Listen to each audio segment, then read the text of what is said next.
Our topic today says simple phrases. Let's start. Igbo English. The first sentence here is gaa n'iru, meaning go ahead. Class say it. Gaa n'iru, meaning go ahead. Jide ya, hold it.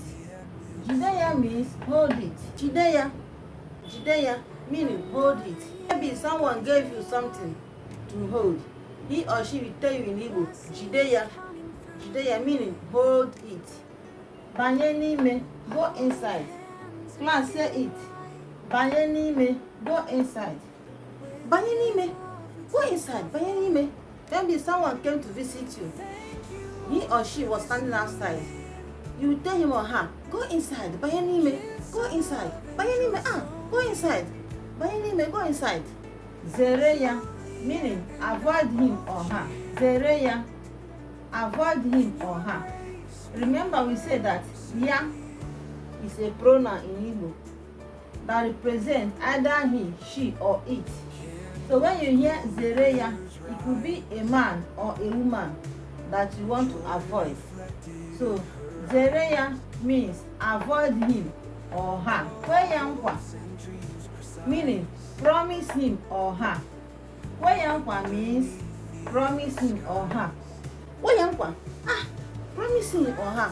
Kwe ya nkwa. Maybe you were looking for something. So someone tells you that he or she knew where the thing is. And he or she said that you should promise him or her. He or she is going to bring out that thing that you are looking for and give to you. Someone will tell you, kwe ya nkwa. Kwe ya nkwa. Kwe ya nkwa. Promise him or her. Kwe ya nkwa. In order to have your thing back. Tufuo ha. Throw them away. Tufuo ha means throw them away. Zahachim, reply me. Zahachim, reply me. Zahachim means reply me. Hello, where are you? Come home now. I want to see you. Please reply me. Are you going to come back? Zahachim kama ihe na-ekwu. Zahachim na network adịghị mma. Biko zahachim na ekwentị m na-enye nsogbu. Ihu igwe adịghị mma. Ya mere ekwentị m na-enye nsogbu. Ana amanụchi ihe na-ekwu. Zahachim. Ị ga-abịakwa zahachim ozugbo. Reply me now. Dash means don't be tired.